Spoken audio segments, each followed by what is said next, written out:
I've been waiting for this one to have this guy join me. Turn up your volume. Because you're about to listen to The Sick Podcast.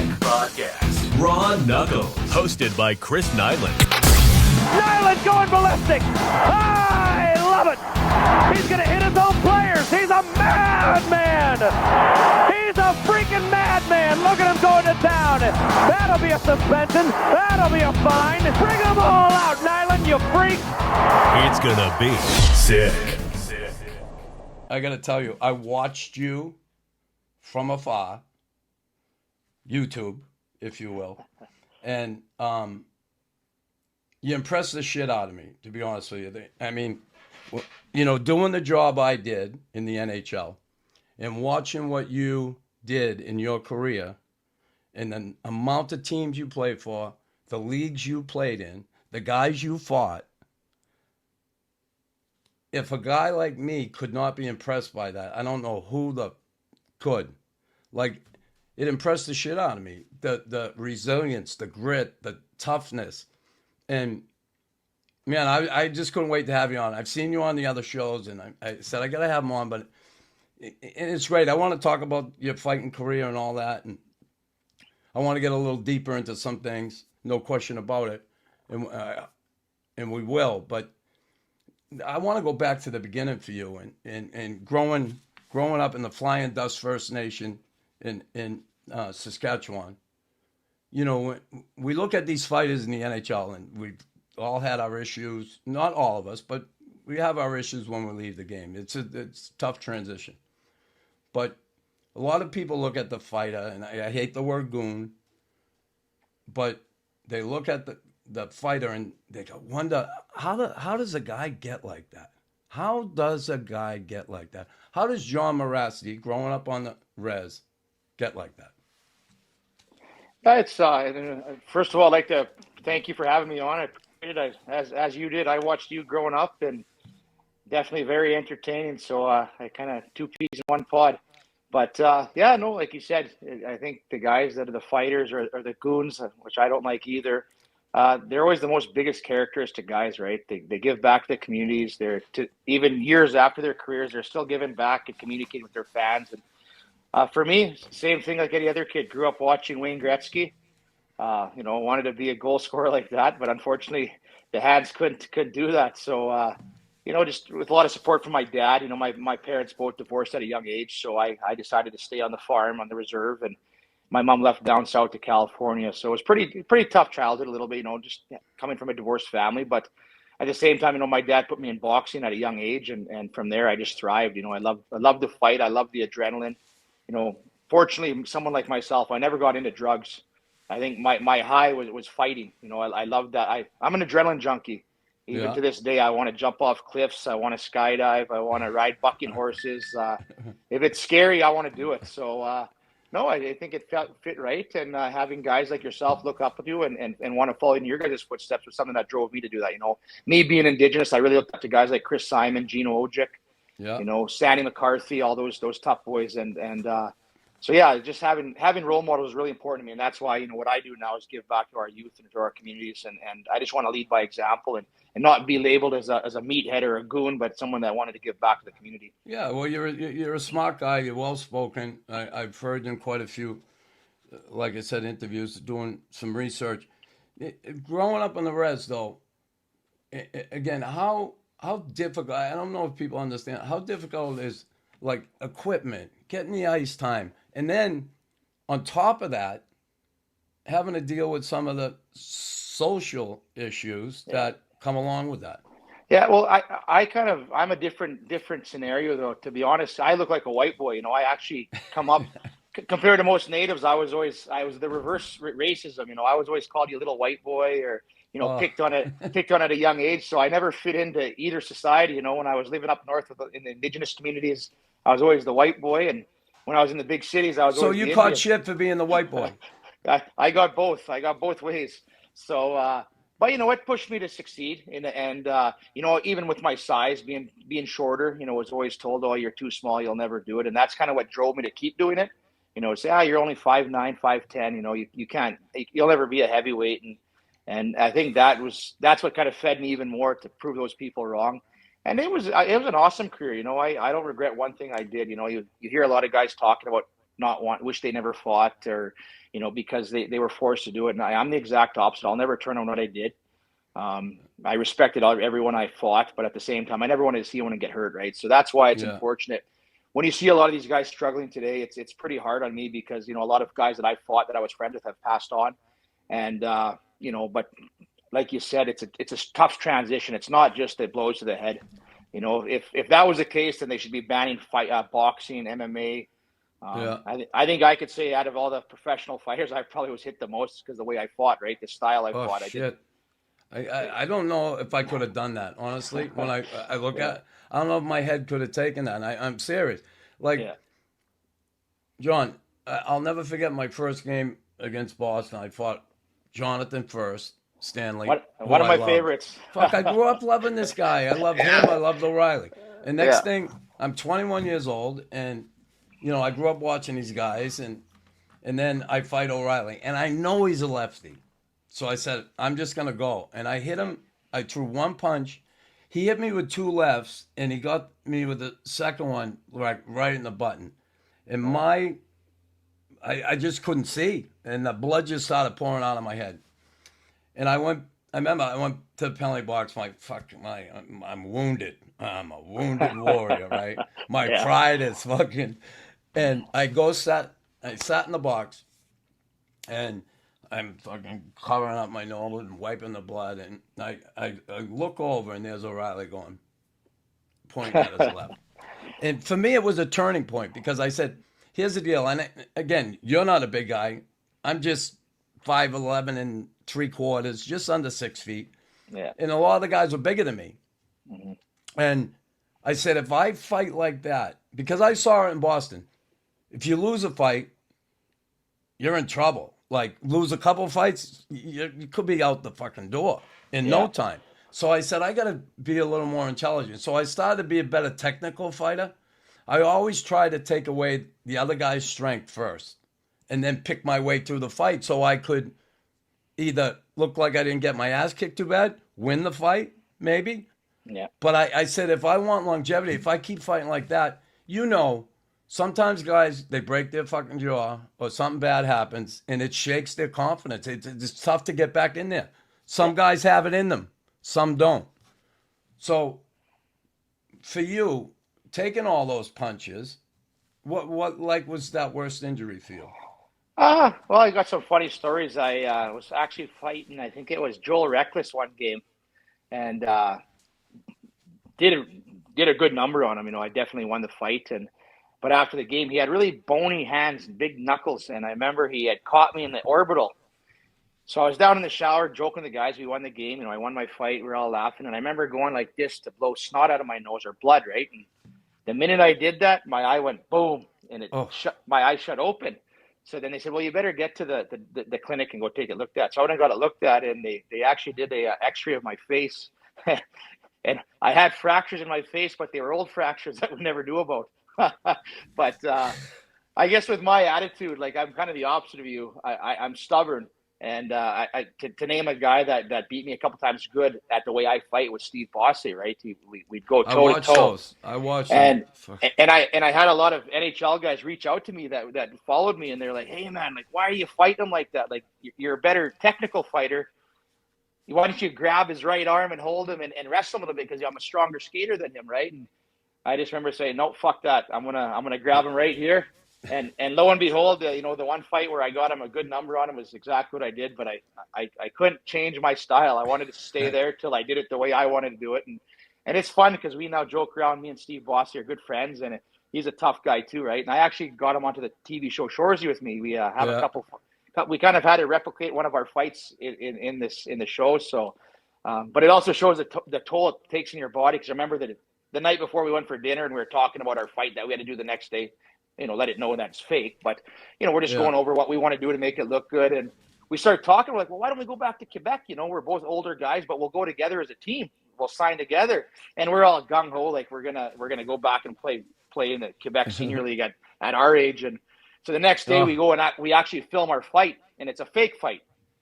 that night I call him up. I say, "Hey, bro, we can't go play hockey. I'm so sore." And it was a fake fight. I remember my neck and my shoulders and my arm were just done, right? So it kind of makes you laugh about how you go back 10 years and we did that, 4 times a weekend. Yeah.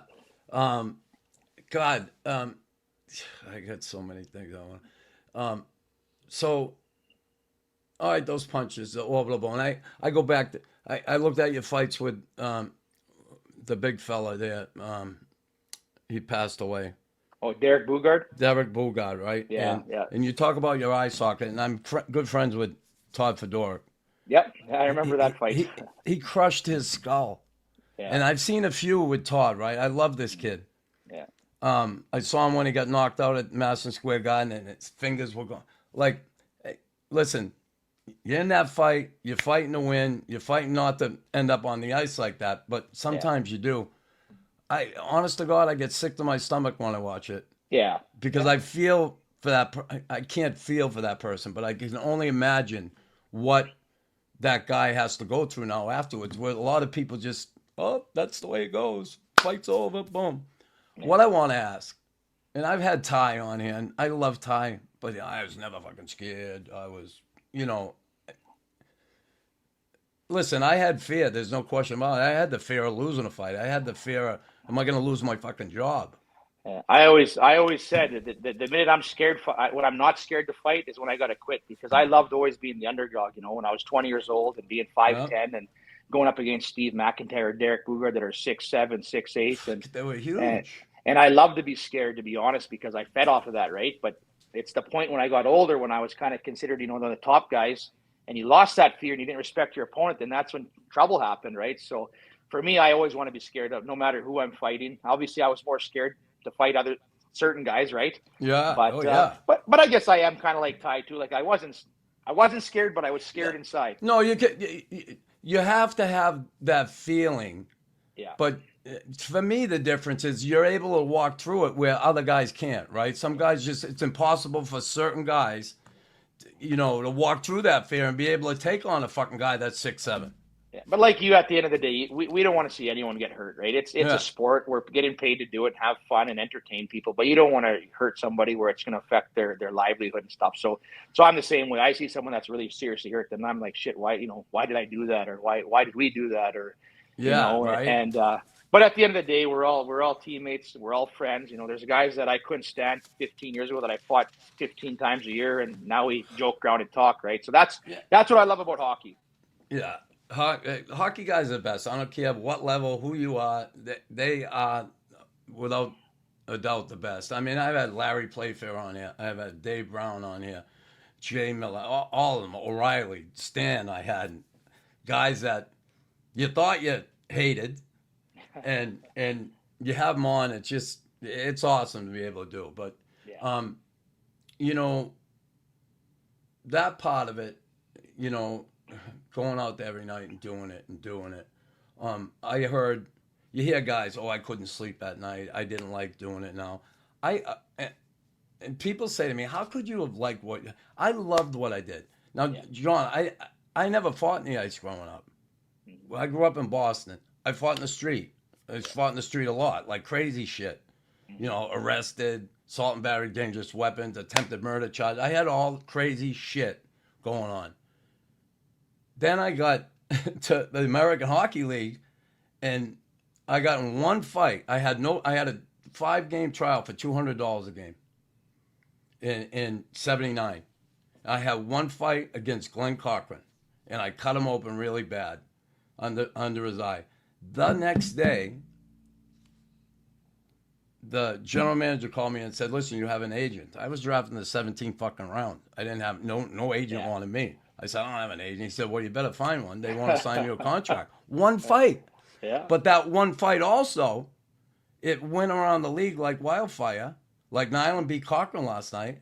Yeah. And then I'm fighting everybody. I didn't think I was going to be a fighter per se. I wasn't going to take shit from anybody. Yeah. But then all of a sudden it took off. And I played 49 games, and I had 304 minutes in penalties. And I was fighting every night. I'm like, what the? My father's there. What the? I mean, this is what it is, Dad. Oh, well. Yeah. But it gave me that. the avenue to get where I wanted to go. And it was a great tool to get me where I wanted to go. Now, you enjoyed it, right? You enjoyed it. I can say I enjoyed it, yeah. Yeah. Because I did too. I had a lot of fun with it. I loved sticking up for my teammates. I loved that part of it. Yeah. I think, for me, like you said, you couldn't sleep, and I spent more stress leading up to the fight than the fight actually caused. And that was the hardest part for me mentally was, 2 nights before knowing, hey, on Friday night, I'm going to be fighting Jeremy Yablonski, right? And all you do is you sleep and dream and think. And I remember my wife would have sleeps with me, and I'd hit her in the face because I'd be having dreams about fighting, right? And she'd say, you got to sleep by yourself. You're throwing punches while you're sleeping. And, it was the stress leading up to that. Like, even I remember the pregame skates the day of the game, or the pregame nap, sorry, thinking, shit, I'm going to be most likely fighting tonight, and I'm scared. But then after that 30, hockey fights are only, 30 seconds to maybe a minute 15. And I remember after the fight, I'd be like, what the hell the last week I've been stressing about this. It was easy. I loved it, Yeah. So it was the stressful part was leading up to the fight, not the fight itself. When the fight happened, that was my experience. That's funny. And I like that. And thanks for your honesty. Funny, for me, I could sleep the night before fine. Yeah. I could sleep the afternoon.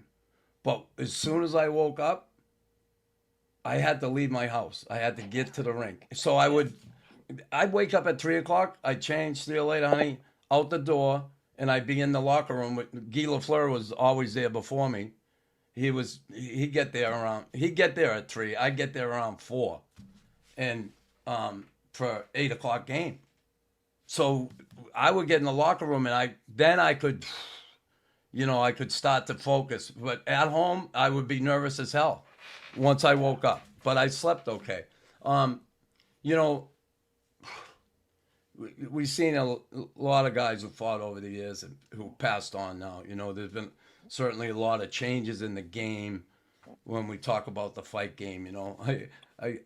Guy fights 10 times a year, and my biggest year fighting, I had 42 fights, 42 in the NHL. Not counting preseason and not counting the playoffs. That was just regular season.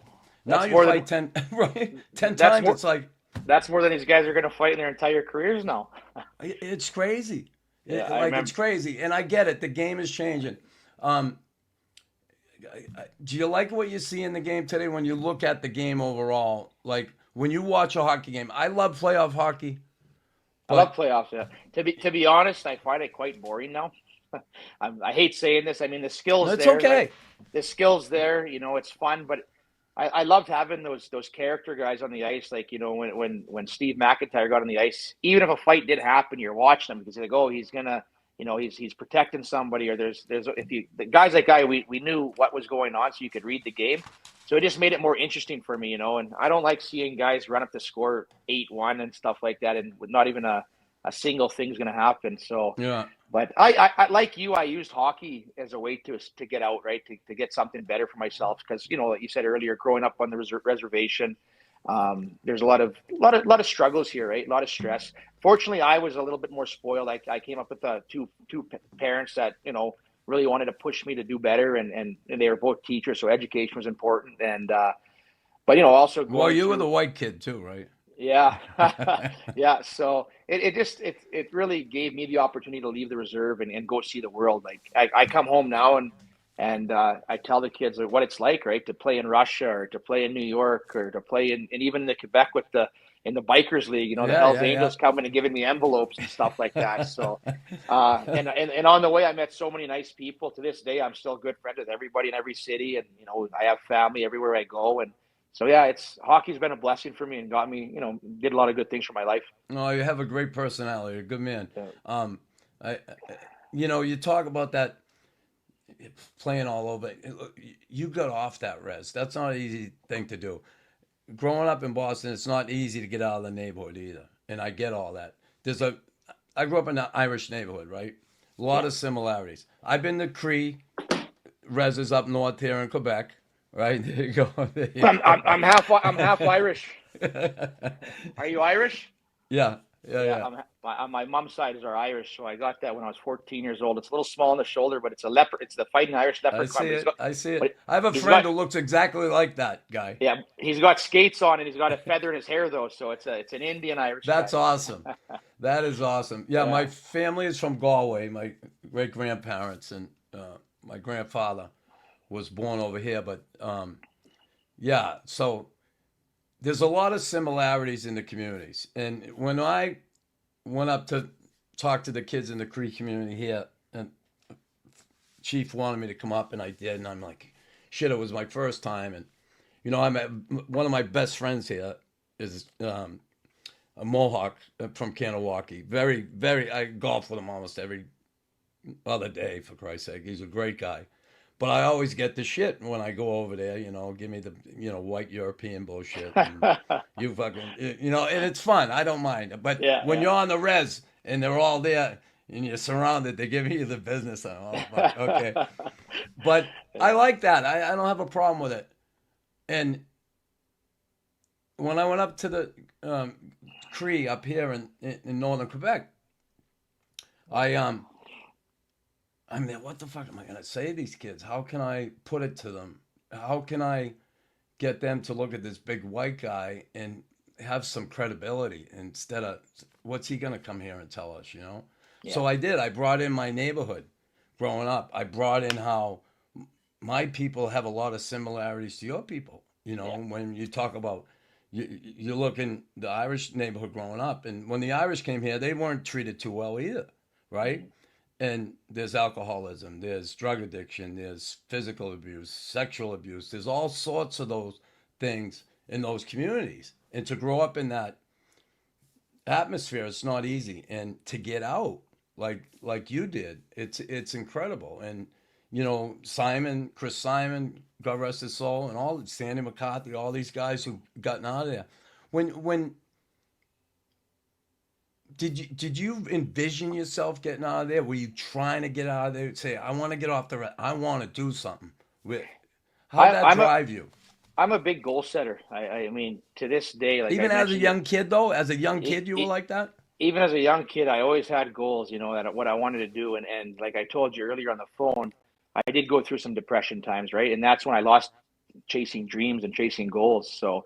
My trick, and I tell guys when guys call me and ask how I overcame and stuff, is it's to always continue to set goals, right? Whether, when we were younger, we wanted to set goals to get to the next leagues, to the higher levels, or to succeed or to become tougher and all that. But now that you're past hockey, you have to find different goals. And that's what I've done. And that's really helped me to grow in life. And I think I'm going to die chasing goals, to be honest, I think. And that's just the way it is. And so at a young age, I wanted to, and also being a Canadian kid growing up, and my family all played hockey. I had two older cousins that played in the lower minors.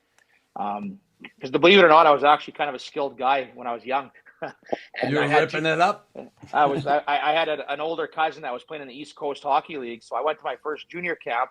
And you got to remember, I was coming out as like the top goal scorer in Pee Wee, going into Bantam, and my cousin's running the camp before he goes to camp. They always have the pro guys run the junior camps, and next thing you know, he's lined up fights with me. I'm 15 years old, 14 years old, fighting these 20-year-olds. And he's like, yeah, he wants to fight you. And at this time, I just got into boxing. Was that the senior league that you fought, the older guy? You were 15 years old. I watched him. You look like a baby, for Christ's sake.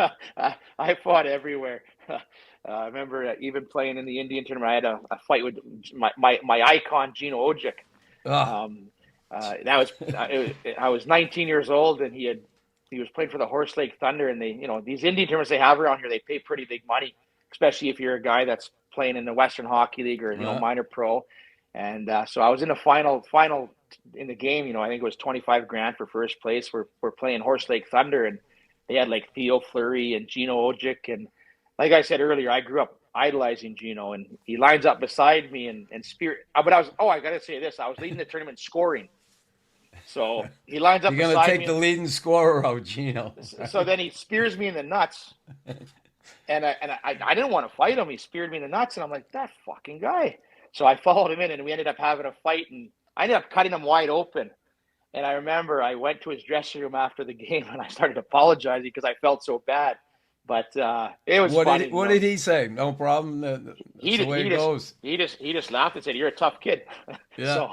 But yeah, it was trending around, and yeah, so I didn't want to fight him, but he had speared me in the nuts. No one gets to see it on the video; they just see the fight. But I didn't want to fight him. He initiated it with me, and once I got speared in my private jewels, I was pretty pissed off. So, but long story short, as I laugh about it now, and God rest Gino's soul, but he was a guy that I looked up to, and so yeah, I can laugh around what about an that awesome one. guy too, right? His teammates everybody loved that kid. I had him on my show when I had my radio show here in Montreal until I got shit canned because I didn't get vaccinated, but that's another story. I love you already. No, yeah, I got fired. I was there 10 years. I had my own show. Anyway, regardless.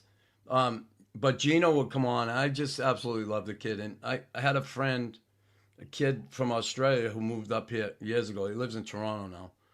But he struggled with the same disease. And Gino actually called him for me because the kid's still alive, but he's been pretty sick of recent. And Gino, sure, I'll call him Knuckles. He got on the phone. He was just a great guy. And, I don't know, what is it about us goddamn hockey players? But, and you said it, the tough guys often have great ties to the community. They do a lot in the community. I get all that. Certainly, it's awesome when I think of it. Hockey players are the best. But let me, if we can go back a little bit. No, I don't want to go there yet. I want to go to, I guess, looking at your career and look at the teams you played for, right? From Bakersfield to Greenville to Danbury, Sorel, Syracuse, Russia. Give me one year that was your best season in hockey that you loved. You had the best time. It was like, this is why I'm playing. That's easy. I'll tell you. I can tell you right off the top of my head. It was my first year in Syracuse. We were last place team. We were terrible. Christmas time. Who was the coach? Who was the coach, by the way? Ross Yates was the coach. Ross Yates out of Montreal. Yeah. Zenon Konopka was he idolized John Brophy, so he was our captain, but he was also like a coach. So anyways, we're in dead last place. They trade for Konopka. He comes in. I was on a PTO at the time. And basically we go into Chicago against the Wolves, and they're in first place in the American Hockey League, and we're in dead last place. And Z comes up to me and he goes, "We're going to play like Slapshot." He says, "You just stay beside me and we're going to cause some trouble." So we have a bench brawl in warm-ups. And I don't know if you ever played in where the Chicago Wolves play, where that both teams go off where the Zamboni goes off. So no, there's cement between you, but then there's this way and this way. And we had a big brawl in warm-ups. I somehow didn't get kicked out of the game. Fought in the hallway in the Zamboni area too. And we ended up winning 5-0 on the road. Dead last place team versus first place team. And that was just before Christmas, I want to say. Next thing you know, we go on to win, I think it was 27 games straight. We set the AHL record and ended up finishing first place. But that second half of the season, I mean, we were winning, so the coach couldn't do anything. We ran the team. We all had mohawks. We all fought in warm-ups. We even had our owner of the team fundraise for us because I told him I'm not making enough money to pay my fines, right? Because I was getting fined every game for starting a brawl in warm-ups or doing something stupid. And then I remember even Z, we were in we did a thing. He said, "Okay, if we win 5 games in a row," so this is when we started that streak. He said, on the 5th game, everyone can go on the ice without a helmet, right? No buckets for warm-ups. And usually it was the rookies that had to wear helmets. So sure enough, we win 5 games straight. We're all on the ice with mohawks in warm-ups. Kids loved it. Then we said, okay, if we win 10 games straight, what are we going to do? So we said, okay, because I used to never wear shoulder pads in warm-ups. And so ZOK says, okay, well, if we win 10 games straight, we're not going to wear shoulder pads. We're not going to wear a helmet. So sure enough, we win 10 games straight. Game 11, we're playing in Cleveland, Ohio against the Lake Erie Monsters. And, of course, Columbus was our NHL affiliate team, right? So the brass from Columbus drives up to Cleveland to watch we're the hottest team in the league now, win 10 games straight. But they caught wind of what we were going to do in warm-ups. They said we were going to go out with no shoulder pads, no helmets for warm-ups, right? So me and Z had actually a meeting with, can't even remember, I think it was McFarland, the GM at the time, Scotty Housen maybe. Housen, Columbus. Housen. Yeah. So anyways, we get called into the office. You got to remember, I'm a nobody. I'm a first-year guy on a PTO, but I'm causing a lot of trouble. I'm fighting everybody, and we're setting a character. And all I remember is them yelling at us saying, if you guys go out on the ice in warm-ups with no helmets and no shoulder pads, you're both fucking done. And he goes, we got a guy like Derek Brassard, who was our first rounder. We got a guy that like Derek Brassard. He's 21 years old. You're 20 years old. He's 170 pounds soaking wet. What if he falls and goes in the boards and dislocates his shoulder? That's the stupidest thing you could ever do. So we walk out of the meeting, right? And I'm scared shitless. I'm looking at like, Z, what are we going to do? He goes, fuck him. We go on the ice, no helmets. I remember looking up at the press box up in the building there, and I could see them freaking out, right? But long story short, we continued the winning streak, and we went all the way to the I think it was the Northern Finals, and we had a good run. But good for you. And it's funny when and it was hard for me.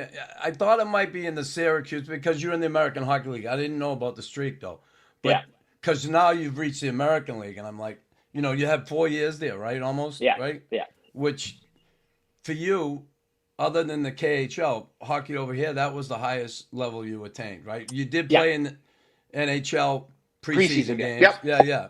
And you had that opportunity, which is huge in of itself, because a lot of people don't realize that. I had my boy Tim I used to do this podcast with. He said, I only played like 100 games in the NHL. I said, only? One game. If you play one game in the NHL just to get there and I get how you can probably be down on yourself because, I didn't play enough compared to this guy or that guy, whatever. You got there. And he always kind of downplayed it. I mean, Tim, a lot of guys don't get a sniff. I think what impressed me the most, though, was for me, like I kind of laugh, I giggle about, was I was actually, the year I played a preseason NHL game, I actually quit hockey. I wasn't going to play anymore. I took a coaching job. What was that about? Yeah, what was that about, if you don't mind? That was the year that I was playing in the Quebec Senior League. And basically, I went from playing in the Quebec Senior League to playing in the NHL preseason in over 3 months, right? Because I had played a year in the Quebec Senior League, and that's when I was fighting Bossy. I took a couple bad losses. I remember thinking, I'm 26 years old. I was getting paid a hefty lot there too in the Quebec League, like more than you make in the American League. Oh, I'm sure. But I remember just thinking, I'm 26 years old. I'm not going to make it to the NHL. Maybe it's time to move on. I got a young boy that was at home that was already like 5 years old. So I got a job offer in Onion Lake. It's Onion Lake First Nation. It's the Onion Lake Winterhawks, they were called, about an hour and a half west of me here.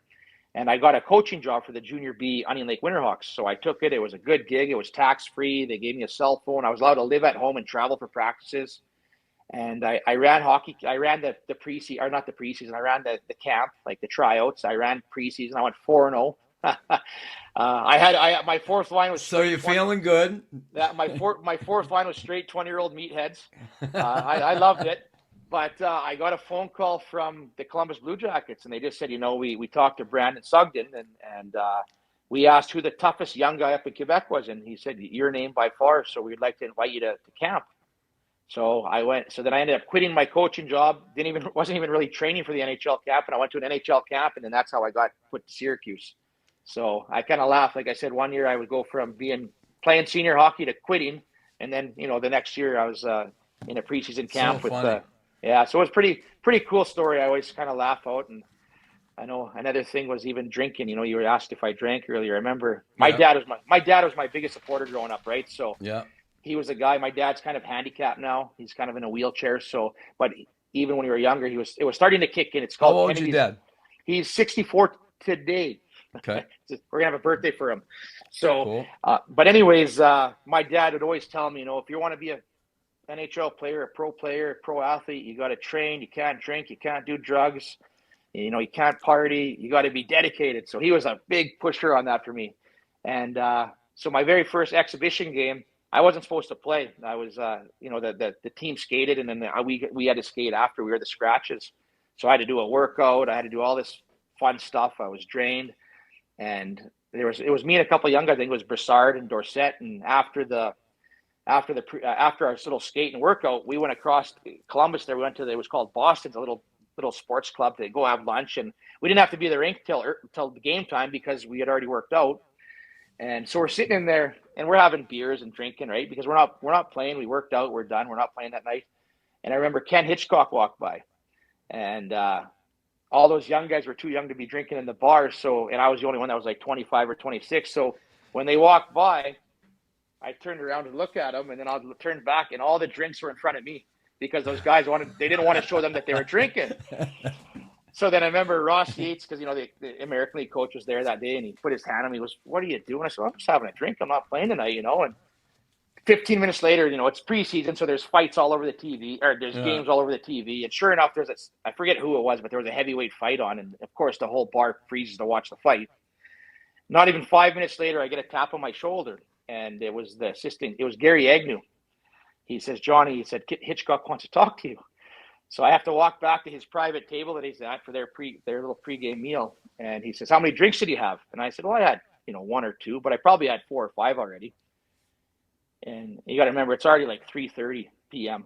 And he says, "You're going to play tonight." So I had to get my ass home, go sleep for like an hour.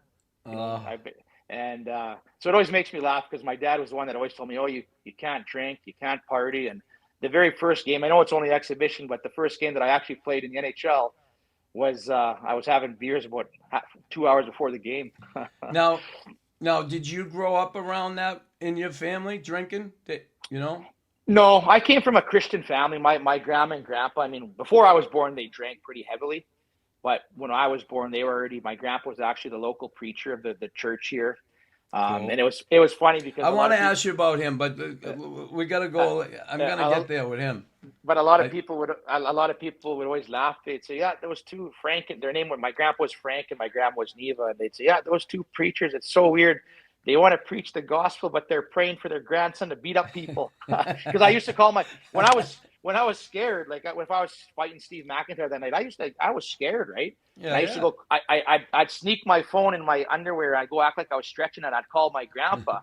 And I'm not the most religious guy. I believe in God, but I didn't really follow in their footsteps. But I always loved when my grandpa would pray for me, because it just did something to me. Like, I'd be scared shitless and nervous. I'd talk to my grandpa for 3 minutes. He'd say a little prayer, and then I'd hang up, and I was untouchable. I didn't care who awesome. Was for. So it was always a funny story, because, like I said, he was supposed to be this big religious man, but people would say, "Well, how come he's supposed to be religious and he's praying for you to win your fights?" Well, it's funny you say that. There's a difference, I believe. Religion is theory in a lot of ways, and spirituality. Yeah. And you can believe in God, and spirituality is the way you live your life, and if you follow in the footsteps of a higher power, or try to. It's exactly how I look at it. For me, it's God, and I know what you do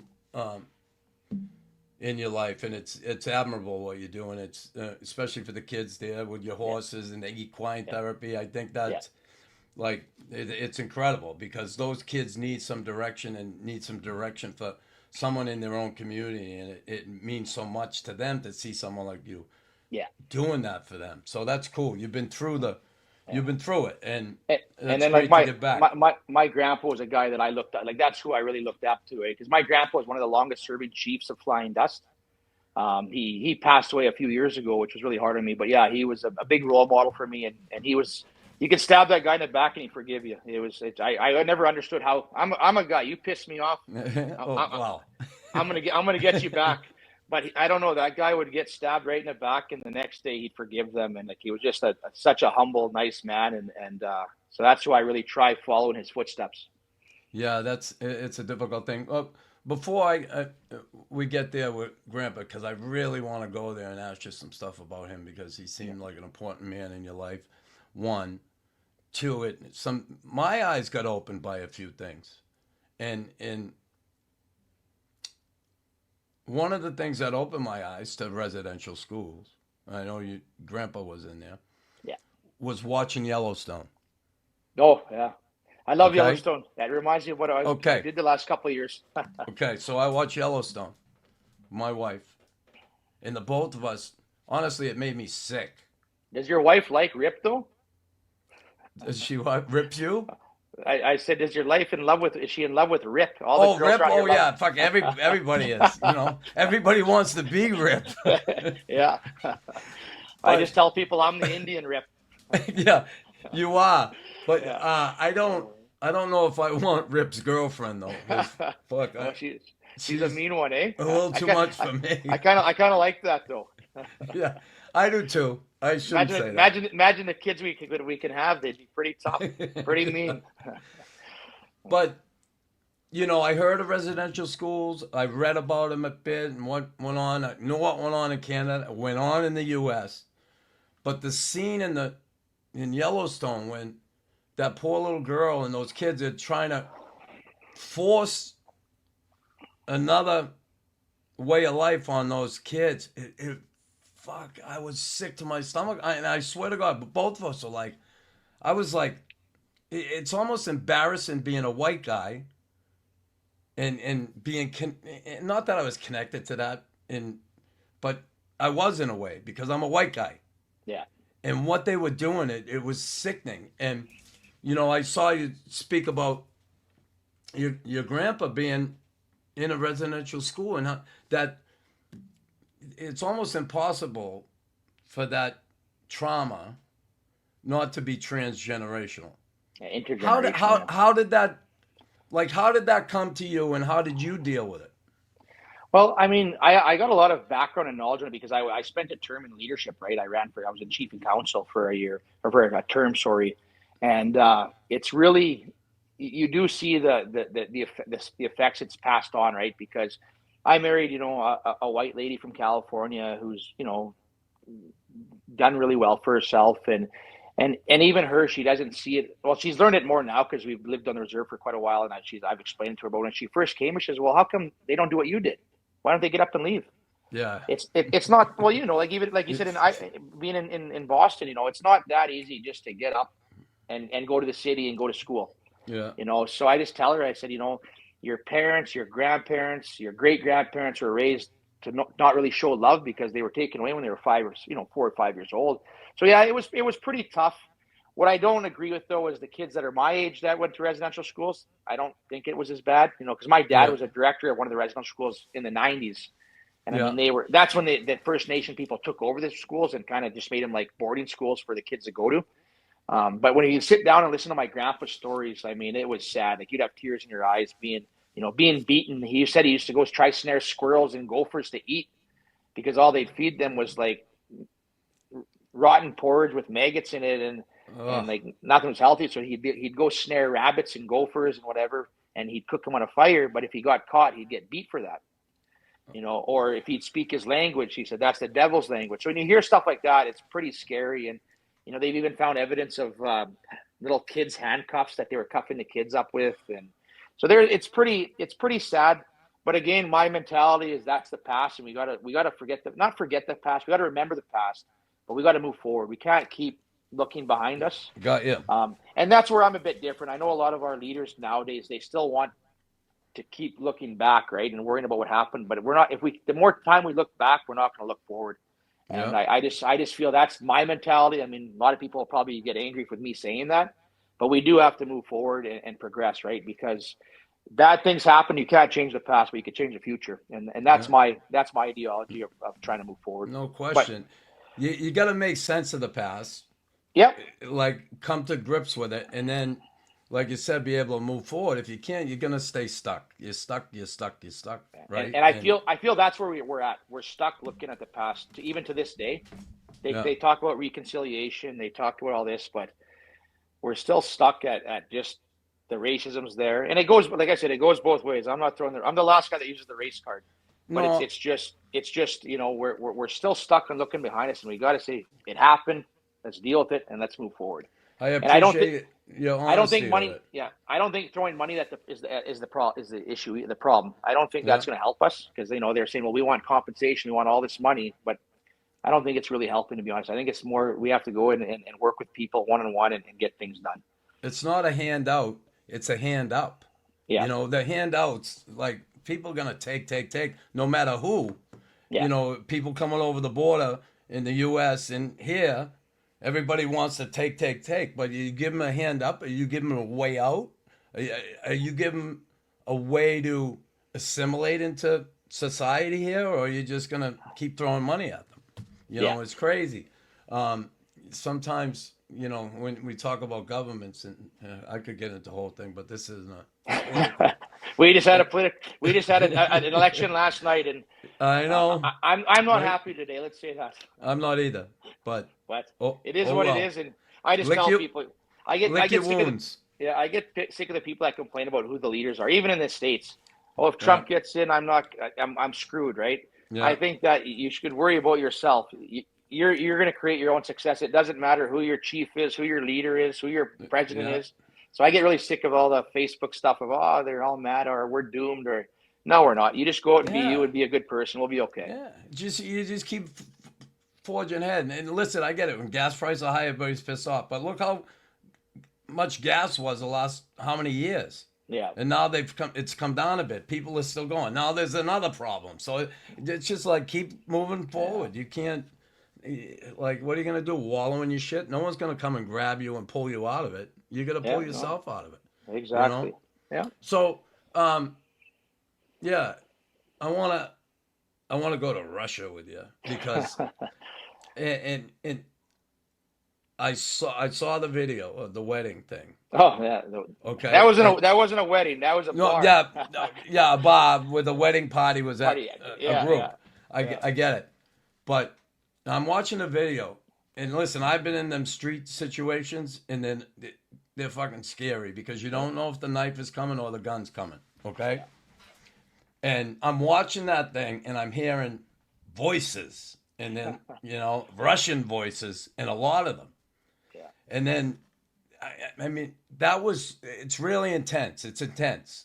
Yeah. And then all of a sudden, away it goes. Who threw the first punch? Was it Yablonsky? Well, it kind of what happened was, like I said, I grew up with the Russian.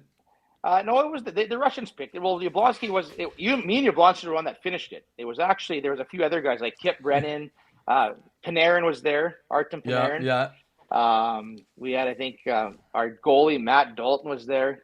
And it started off, it was a preseason tournament we go to. We were in Magnitogorsk. And I remember Nazarov after the game. I had fought, I forget who I fought. I beat up Alexander Svitov. He was a big Russian guy. Yeah. Beat him up pretty good. And then I remember after the tournament, they told us to go. They said, guys, go. We've been here for 3 weeks. They've been nothing but skating, working out, and playing. Go ahead and have some fun. So we went for dinner. Had some vodka at the dinner, and then we went bowling. And I remember we said, let's go check out the town. Like we haven't really got to explore Russia, like the lifestyle, right? The nightlife. Let's go check it out. So we went to a bowling alley, had more vodka. Then I was like, okay, let's go check this club out. So I remember this. We went to this club. It didn't open until midnight. It was about 11:30. So we were all standing outside the club, and I mean, there was 200 people outside waiting to get into the club. And there was a few girls there that were in a wedding party that noticed me and Jeremy and a few others. And there was a really big love-hate relationship. Did they notice you were hockey players? Yes, they knew who we were. And that's what I was going to say. There's a big love-hate relationship there because me and Jeremy, they said they hated us, but we were probably the most televised people there. So these girls were just taking pictures of us and, just being fans. But their men didn't like that, the grooms and the groom's party. So sure enough, they got bickering back and forth. And because we spoke English, they automatically thought we were Americans.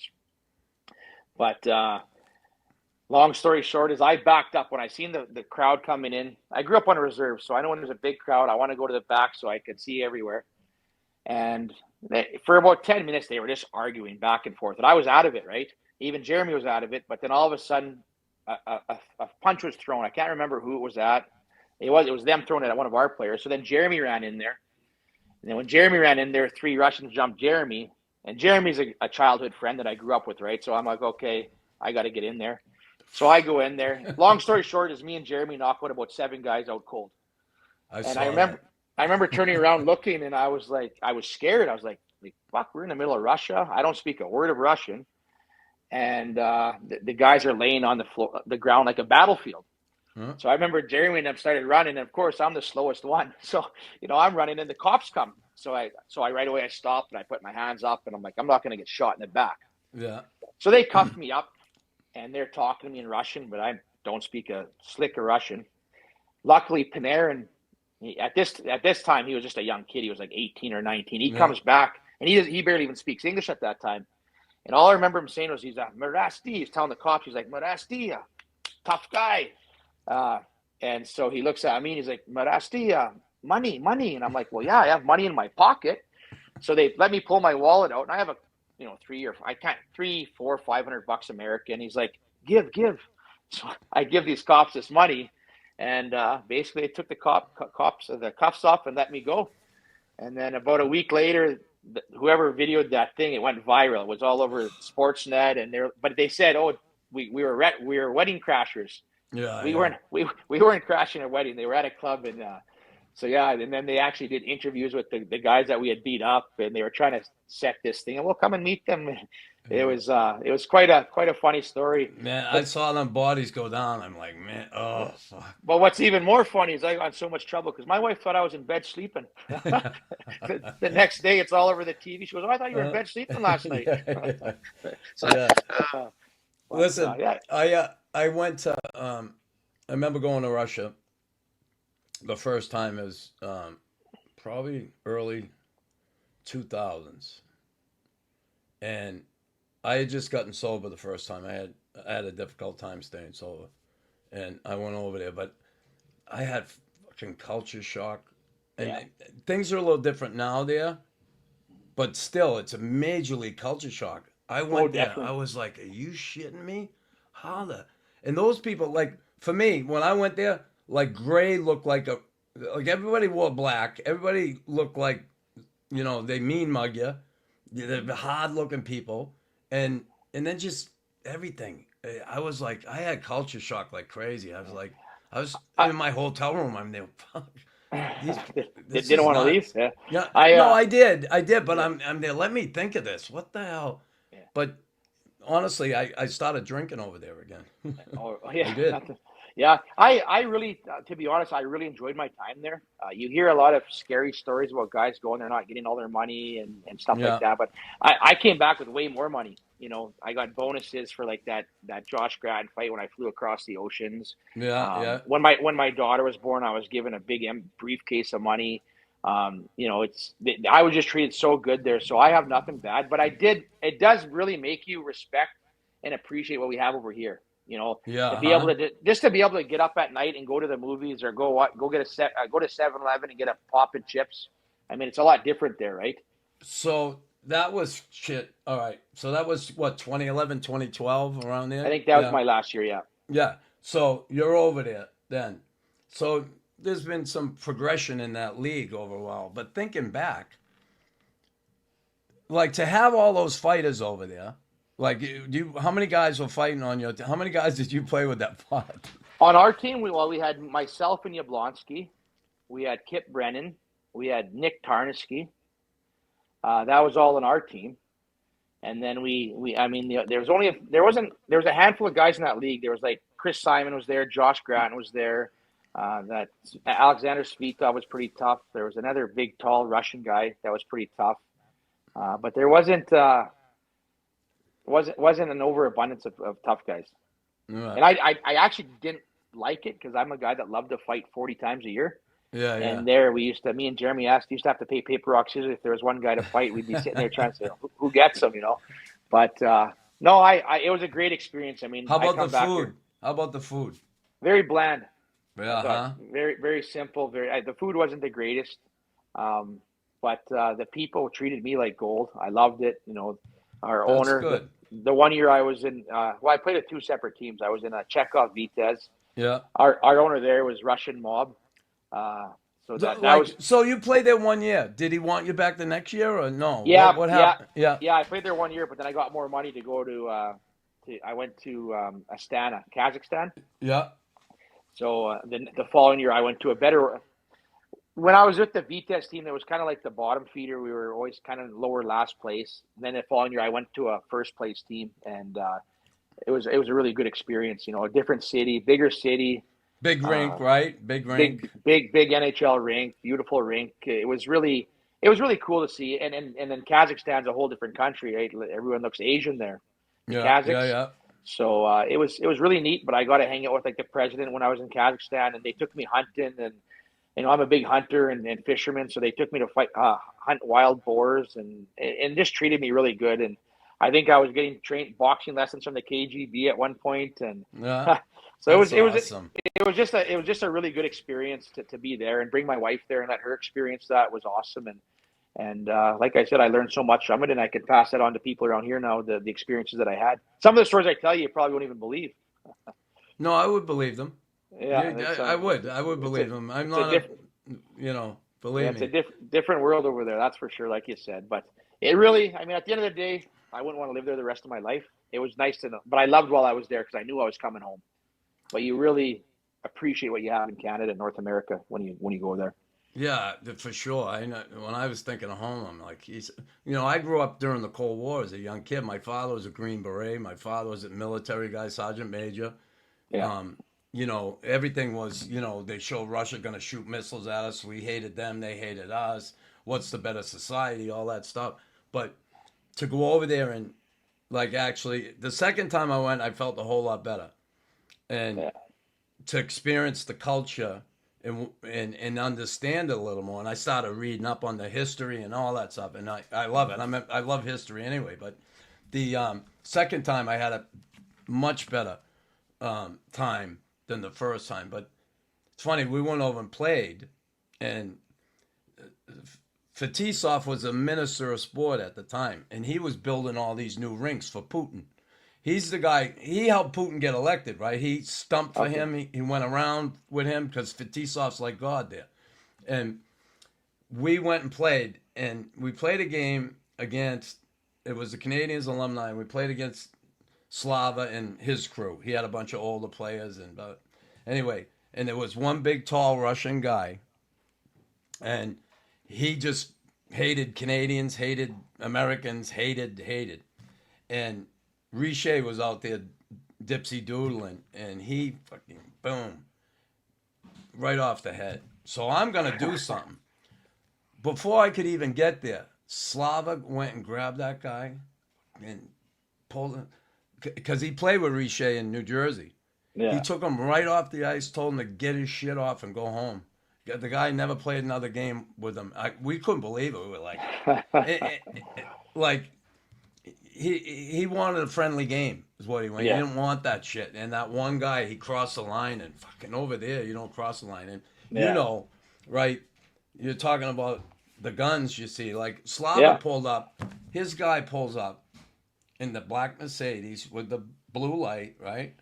And on the hump, right below the dash, he's got a Uzi in a thing right on the hump, and then he's packing here, and I'm like, Jesus, it's a different world, West, the Wild West, But that whole anyway. So experience that and the culture that's awesome. I mean.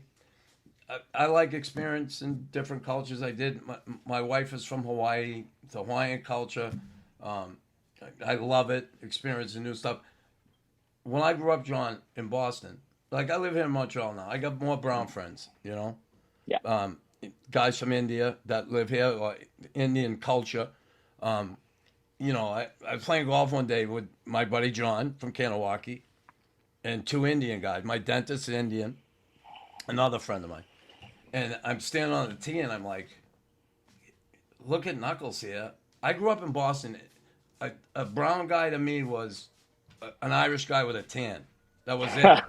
That was it. I'm telling you. Like, the way it was, I grew up that way. It was like, and when I moved back here, it really, things opened up to me more here. Like, when I first came to Montreal, it was the 79. It was the referendum. They were going to separate, right? So everywhere, when I grew up in Boston, everything was black and white. The blacks and the whites had major confrontations all the time. Didn't like each other. It was standoff all the time. And I came up here, and this is how ignorant I was. I mean, why can't all these white people get along? And they were all Quebecers, but some are French, some are English. Yeah. But they were white to me. I'm like, why can't they just get along? And why are we talking about separating? And until I experienced the culture and lived there, you can appreciate it more, right? Yeah. It's like anywhere, like anything. Anyway, so Russia. So I'm going to interfere. I'm going to interfere you quickly. So we're going to be playing with Shoresy against Boston Alumni next fall. Are you going to be there or what? You didn't come last time. No, I'm not fucking stupid. No. I don't play with Boston Alumni. Oh, you don't? Okay. No, I did when I lived in I live in Montreal. Yeah, no, I know the year with the So Montreal. Yeah. so I moved back here back in 2011, right? Well, then when I if got we play sober. Montreal, then you got to come out. I love to. Yeah. Thing is, here's what I've done. I've stopped playing because I had a knee replacement, Oh, okay. and I'm not willing to jeopardize that anymore. I just can't. It's like I'm 67, and I would love to. I coach now. I coach the guys out east, like Screwland, the Sutters. Yeah. It's a lot of fun. We have a little tour we do out in Newfoundland and New Brunswick, and I love it because I can still go. But sometimes I get there and I'm like, shit, I want to get back on the ice, but I'm like, because I can't bend my knee Oh, yeah. I know. all You the better way. take your, And if I ever fell and I ruined it again, I'm like, I just got it where I want it. Anyway, Yeah. I just talked to my former line mate and my captain, Bob Gainey, yesterday. Oh, yeah. A week ago, he had both his knees done at the same time. Oh, and wow. I'm telling you, John, I never had pain in my life like that. Really? My knee replacement, they told me it's going to be painful. I never had pain like that in my life. And then I got an infection on top of it. All better now, though? Oh, yeah, it's awesome now. Like, Right it's on. the best thing I ever did for myself. Oh, that's It was good. like a bad toothache every day. But Okay. anyway, Right on. enough about me. We're talking about you. You know, so I guess when it comes time you leave Russia, you come back, and you play in the Quebec thing for a while. And I remember Lyndon Byers came up here to play a game, right? They were going to pay him some money. LB comes up, he fights the missing link, and the missing link breaks his nose, and he gets his envelope, he gets in the car, and he drives back to Boston. I'm not doing this. I got asked to play in that league. Yeah, And I said, no effing way I'm doing this because I'm done. I'm fought out. Yeah. I didn't want to fight anymore. I was past it. At the end for me, I don't know, maybe this didn't happen to you, but I remember my last year in Boston, I fought Jim McKenzie and the Grim Reaper. And they hit me with some punches. I stayed on my feet. I hung in there, and I got the penalty box, and I'm like, I'm 34 now. I'm like, it was catching up to me. I was getting done to me what I was doing to Jonathan O'Reilly and all those guys. And it was, I said, I know it's near the end. When was that for you? Well, I was actually still in Russia at the time. And I was, the last few years I was working on like what I was going to do after hockey. So I was in the process of acquiring a Tim Hortons franchise. Yeah. In Meadow Lake, Saskatchewan, but it was there was a big process. Like it took me about 6 years to actually get it, and I had a year left in Russia, and Tim Hortons called me up and said, "No, it's ready to go. You got to come home, quit your hockey career." So I quit a year early. I could have had another year in Russia, and came home thinking that I was going to start playing hockey. I was going to start the Tim Hortons franchise, Yeah. and then after I told Russia I'm not coming back, I was here waiting to do this. Then they said, "Oh, we got a little bit more time, another year." So it kind of screwed me, right? Because I had a good contract over there. So I ended up just staying home, and I actually just applied for a job with the school division, working with youth, and had a really good relationship with the principal that hired me. And basically, I was just like a big brother, a big role model. I'd take the kids. It was awesome. They'd let me take the kids, and I'd say, "Okay, you guys, they let me buy like a boxing bag and stuff like that, to work with these kids." But they also let me go every other weekend. I signed in Quebec, so I was living in Meadow Lake, Saskatchewan. But every second Thursday, I would get on a plane and I'd fly to Montreal. I'd get to the hotel. I'd play Friday night. I'd play Saturday night, and I'd fly home Sunday. And they were just paying me cash in an envelope. So I had a legit job here. So every other weekend, I was going. I collected a lot of air miles that year. And Good for you. So, and then I was just basically waiting for the Tim Hortons to open up, and then once the Tim Hortons opened up, that's when I called it quits. And Did you get tired of it though? of what, fighting? Yeah. Like, did you get to a point where like, what am I doing? Not really. I Good for probably you. could. I not really. I didn't. I think I knew that I had to go to the next stage of my life. Yeah. I probably even today I still in my head want to fight sometimes. No, I do too. Believe me, I get that. I miss doing it. But at the end of the day, I'm happy where I am now, and I got new goals and new visions that I'm doing. But yeah, so it was basically the Tim Hortons franchise that kind of made me step aside from hockey. But I was getting up there too. I was already about 34 years old, and I thought it was time to say, okay, well, now I'll live hockey through my son now. So. Yeah, and listen, I saw about your kids are doing well, right? Your girls both ride horses. Your son's criminal justice, right? That's awesome. Good. So that's what I took in college till I left. Oh, really? Yeah. I was taking criminal justice. I was going to be a lawyer, I thought. But that didn't work out. My hockey career derailed. He's a really smart kid. He's the police already are trying to recruit him to get in the police force. But I really push him to get a degree just because, with the way the world's going today, I don't think policing's the greatest job. Yeah. But, I want him to do what he wants to do. So I said, but at least that way, he can become a cop. But if he has that degree to fall back on, he can go back to school, become a lawyer, or get into something else, right? So I just said, he's funded by being First Nation to go to school. He's doing well. So I said, just get a degree, and then, then you can go become a cop. And then from becoming a cop, you can move up the ladder, become a detective, get into law, whatever you want. So. That's awesome to hear.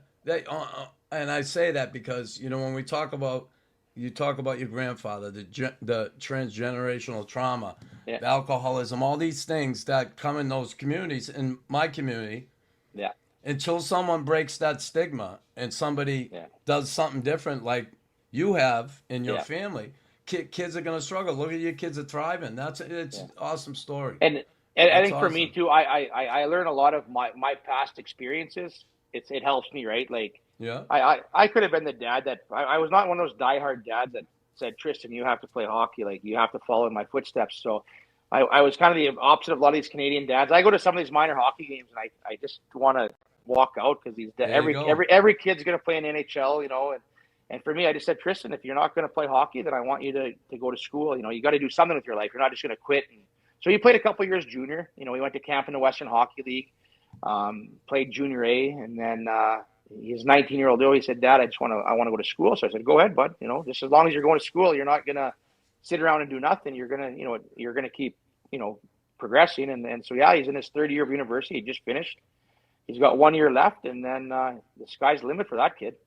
Yeah, that's awesome. Good. That's good to hear. It's funny. My son, I named him Chris. He played hockey. I used to go to the rink. I remember walking in with him down in Hingham, south of Boston. And I walk in the rink with him, and he's got his bag over his shoulder. I made him carry his bag, walk in. And someone said to me, hey, Chris Nilan. And he looks down at little Chris. He's like, I bet you weren't as good as your dad. You're not as good. Yeah. I'm like, and little Chris is just like, look at him. He's like 7 years old. And he's looking at the guy, and I want to fucking knock the guy out. Yeah. So I take Chris in the room, goes in the room. I said, put your stuff on. I'll be with you in a minute. I went back out. I said, what the fuck are you thinking? Yeah. Well, what do you mean? I said, here you are comparing my kid to me as a hockey player. What do you think? He's a little boy. And that whole thing turned me off. You'd appreciate this though. So I had Tristan at a young age. I was 20 years old when I had him. So he's 22 now, and I'm 42. Yeah. But the last 2 years, the last year I got to play with him on my line. We played senior hockey together. The only reason I played was to play with my son. Cool. And, but it was funny because he's actually a good player. So I think he's even more skilled than I am. But toughness is where I take over, right? But he doesn't like big dad protect him. Even though he's a big kid, he's 6 foot, 200 pounds. Yeah. But some of the older boys would take runs at him and try to get in, and that's where I lost my temper. But he'd always sit on the bench and say, Dad, keep your mouth shut. I can take care of myself. He wants to fight, but he doesn't want me to. But it's hard. He don't want you in. He's always my baby. Even though he's bigger than me, he's always my baby, right? I'm like, no, Tristan. I said, anyone touches you, they're gonna fuck with me. So, but that's now the way it gotta be. Yeah, he moved to southern Alberta now to go to school, so he's too far away. He was living in Saskatoon the last couple of years, so he was able to drive home every weekend and play. But this year was too far, so I got to play a year of hockey with my boy, and he was on my line a lot, so it was nice. So you've talked about it, and I'll let you go shortly. I got another question. I struggled when I retired from hockey. A lot of guys struggle, and we don't hear those stories, right? We don't hear them a lot. Mine's been very out there because of what happened to me and where I got in my life, and I'm not ashamed of it. What happened to me happened to me. I struggled mightily, and I finally got my life turned around. Yeah. How difficult was it for you stepping away and all of a sudden you're Tim Hortons? Did you struggle? Oh, definitely. Like I told you earlier on the phone, Yeah. I went through a tough time. I went from being, 235 pounds of muscle to 170 pounds. I didn't eat. I didn't sleep. I'm very OCD. I'm a very perfectionist. Yeah. So when I owned the Tim Hortons, it really took its toll on me because I would literally work there till 11 at night. I'd go home and sleep till 4 in the morning. I'd go back, and I would never eat during the day. So when I realized that I had to sell my Tim Hortons was, I remember I was working the drive-thru, and like I said, I was the owner, and I was working the drive-thru. I was doing dishes. I was doing everything. And these young kids pulled up, and I remember they said, "Hey, this is the place that Nasty Mirasty owns, eh?" And I'm like, "Yeah." And, well, where is he? And I said, "Oh, it's me." And those kids' jaws dropped because I lost so much weight and I was so skinny. Yeah. I don't think they couldn't. Everyone knows me of the big guy with mohawk and a big head, and those kids, they were like, I think they were shocked at it. They're like, "Holy man, you look like shit." So that's when I kind of knew, I got to do something, and ended up selling my Tim Hortons and moving elsewhere in a different direction. And I couldn't be happier. It's awesome. I got into leadership. I got my own business. I've got Are into you on the acting. council now? No, I'm not. No. I was for a term. I'm no longer. I'm full-time actor at Shoresy. I do my side business. It's called Little Eagle Ranch Equine Services. So I work with youth. Well, I work with everyone with in rehab facilities with addictions, but I use horses to get to them, right? I work with troubled teenagers, like kids that are in gangs that are, they're little shitheads, but I think I can connect to them really well because everyone knows what I used to do. And, I'm tough and mean, but I'm also pretty cool. And so I bring these young kids out to the farm, and I'm old school. Like I love that. I could tell you stories all day. I remember I'll tell you a quick story. One day a lady brought she was a parole officer, and she brought these two young kids. When I say young, they were like 18 and 20, and they were gangsters. And so basically I had to do some work for me to pay off some hours, right? So I have a ranch, so I come and make them work with horses and fix fences. And so these two kids came, and the lady said, "Hey, John," she goes, "I got to give you a warning." And what's up? She goes, "Well, these two have to work together, but they're on separate gangs and they don't like each other." I said, "Oh, don't worry about it. I'll take care of it." And she goes, "Yeah, I know you will." And then she left. I said, "Yeah," she left. So then I told those boys, they got on. I had my big side-by-side, and I had a big work trailer that I was pulling in. I said, "All right, boys, get on." So it's funny because one got on the very back and one got on the very front. And they were trying to stay so far apart. So I drove them out into the bush where we were going, and I had their papers in front of me. I said, "Okay, come here, guys." And they came up, and I said, "What's wrong?" I said, "I could tell you guys don't like each other." And they kind of just looked at the ground and didn't say anything. I said, "Well, you have 100 hours. You're going to be here for a long time working." And I said, "You have 80 hours. I said, "You guys are going to be here that's quite a long time." I said, "You guys may as well fight now and get it over with, and then we're going to go start working." And they looked at me and they laughed and they said, "Well, we kind of already fought before." I said, "Well, what do you mean?" And they said, "Well, we fought already." And I said, "Oh, okay, well, who won?" And then they kind of giggled. They said, "Well, it was never fair. It was always 2-on-1 or 3-on-1. Yeah. When he found me, they had 3 of them." And I said, "Oh, so you guys are pussies, eh? You guys gang up on each other." And they kind of giggled. And I said, "Well, fight then." They didn't want to fight. They wouldn't fight in front of me. So I said, "Okay, well, let's get back to work." So anyways, I put them to work, and I had to go get a haircut that morning, I remember. So I told them, I said, "Okay, you guys, I need you to do," I gave them directions, right? I said, "You guys got to do this. I'm going to be gone for about 45 minutes. So I put them to work. I went back to the farmyard, and I ran into my dad. I said, "Dad," and then I kind of thought about it. I said, "Do you think it's okay that I left them out there by themselves? They might kill each other." But long story short, as I came back an hour later, they were best friends working together, and now they're friends today. Right? So just the way I did it, like I wasn't going to really let them fight, but I told them, I said, "Well, if you guys want to fight," I said, "find out who's tougher. Yeah. Let's get it over with." Yeah. And but it's just nice because two guys that absolutely hated each other were now working together, and to this day they're still friends, right? So they always laugh about it. They're like, "You're crazy. You were going to make us fight." I still say, "Yeah, I wanted you guys to fight, but I would have never let them actually fight." But That's so awesome. yeah, just little things like that. That's how I kind of get to these youth, right? And then I also reward them. I put them to work all day and make them work their ass off. But at the end of the day, I'll take them. I have a nice ski boat, or I got quads, or I got dirt bikes, and I say, "Okay, well, let's go to the lake tomorrow for the day and go tubing." Because a lot of these kids can never experience that. Yeah. So you know, I make them work their asses off and I teach them about work ethic, but at the end of the day, I reward them and Good for you. Yeah, so it's been good. That's awesome to give But back. That's a but great yeah, thing.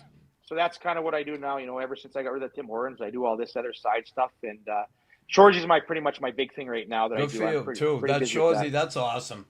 You know, and being, did you play with Terry and Junior a year? No. Terry's older than me. We played. He's older. We both played in Tri-Cities, but he's about 7 years older than I am. A good guy, huh? Yeah, really good He's guy. An awesome guy. And so TR's there, and I get to play with the Nolan brothers. Ted Nolan's son there, Jordan. We're the three gyms, so that's pretty cool, and just a great opportunity. You know, Jared Keese's done a wonderful job creating Shoresy and the fan base it has. Yeah. We were in Boston in November or December. We had played the Bruins Alumni.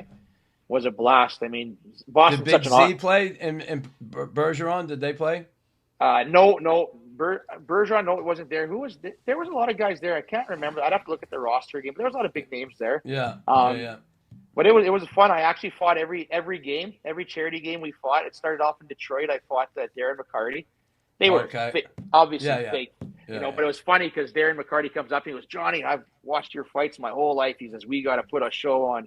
But I didn't know if we could, right? I'm like, well, I got to talk to the boss. I said because of insurances and stuff, and they said, "Oh, if you want to, go ahead." And so sure enough, me and McCarty fight, and then we go to Buffalo, and my buddy Zenon Konopka's there, and he's like, "Oh, we got to fight, John." And they actually wanted me to fight Rob Ray, but Rob didn't really want it. He said, "I'm too old. I might get hurt." And right. So Z, you know what Z does? He goes like the WWF, and he goes to the dressing room before the fight, and he cuts himself with a razor blade.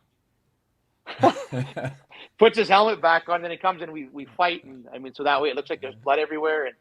And then I went to Boston, Graham Townsend, you know Graham. Yeah, we got to have a little fun fight with him, but I felt bad. He's older now, and yeah, he's older too. We were felling, and he fell, and I was like, oh shit, I hope he didn't hurt himself. And then we went to Toronto, and then we went to Chicago. So it was an awesome tour, and we're actually going to be doing that tour this fall, and we're going to be heading back to Boston, Detroit, Nashville. I don't know why they don't do it here in Montreal, if they've reached out to Montreal or not.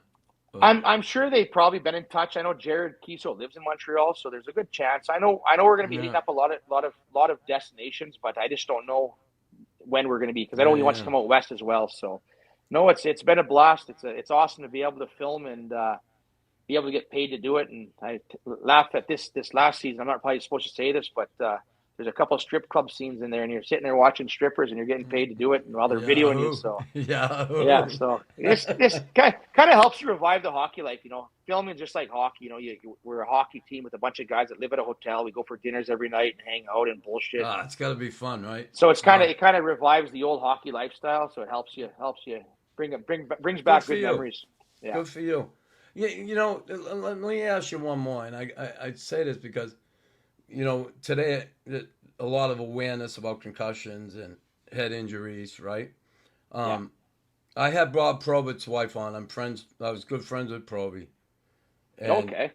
And his wife, I had her on my podcast, and she said, Chris, you know, I donated Bob's brain to Boston University, head injury, concussion clinic, and blah, blah, blah. And I really think you should do it. And I wasn't going to do it. To you mean you should do it, yeah. To me, that I should go and get assessed, right? Yeah. And I never, honestly, I'm not worried like, something wrong with me. I never was that way. I always felt cognitively I'm okay. But, you know, a lot of these guys were seeing CTE in their brain. And, you know, that Henry Rashad, when he passed, they looked at his brain. He had signs of CTE. Proby had it. Yeah.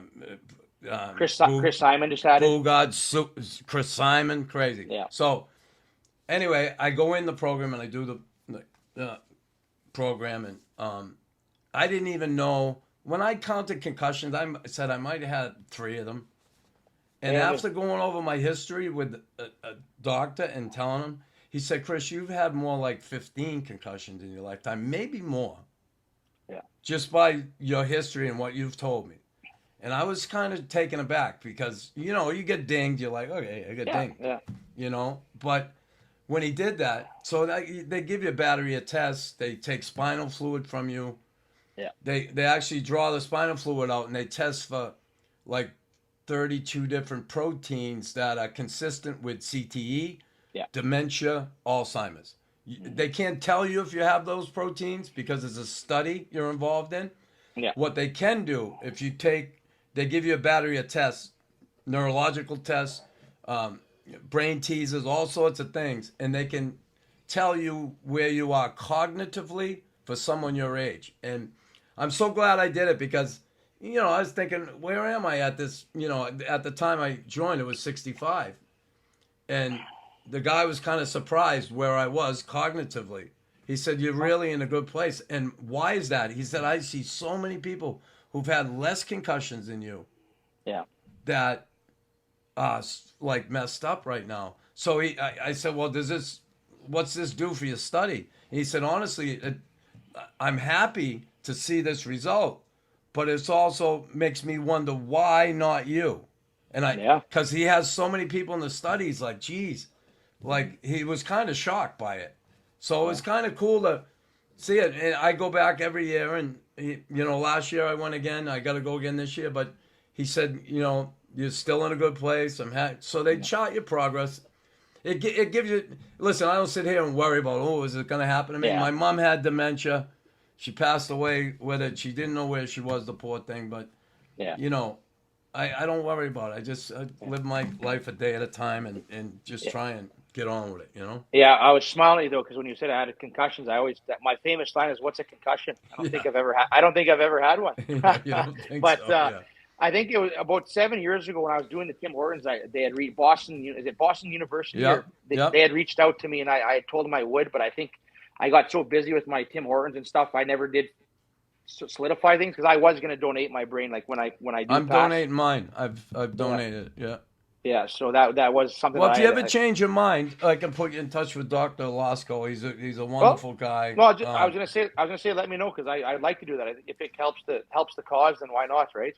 Yeah, it'd be awesome. Let me know if you want to do it. I'll put you in touch with him because, again, if that doctor looks at, look, he saw my fights on there, but if he ever looks at your fucking fights, yeah, he's gonna go. Is this kid okay? Should I let him in here? Yeah, I get kicks once in a while. People play one of my fights, right? My good fights, and then you'll read some of the comments, and someone will say, "Oh, that guy's got to have CT by now." And I kind of get offended, but I'm like, "No, I'm doing pretty good, my friend." You know. See, that wouldn't offend me at all. Oh, it doesn't offend me. It makes me laugh, but I always want to comment, say, "Well, I'm actually doing pretty good," you know. Yeah, and you know what? And I always said this. I hated the word goon. And you know Jay Baruchel did Goon, right? He's from Montreal. And Jay loved me growing up, right? He grew up here. He watched me, right? Yeah. And he heard me on an interview say, I hate, you know, did you watch Goon? I said, no, I hate the word Goon. I didn't care for the watching. I don't want to watch the movie Goon because I didn't consider myself a goon. I consider myself a tough guy who played hockey. And anyway, the first time I met him, he was like, he thought I was going to do something to him because he did Goon. I love the kid. He's awesome. He's a huge fan. I said the exact same thing. I didn't like the movie Goon either. I didn't like it. Now, that being said, here's I've so many directions with you I could go. Here's what I did as a player, and I always said it. I never want a coach to tap me on the back and say, hey, go fight. Okay? Yeah. It ended up getting me traded. But I stayed true to myself. I always said I'd stand up to a coach that did that to me. I had a coach once, Jacques Lemaire. He came to me. You know what he said to me? Chris, you fight too much. He said, slow down. You get room. You can play hockey.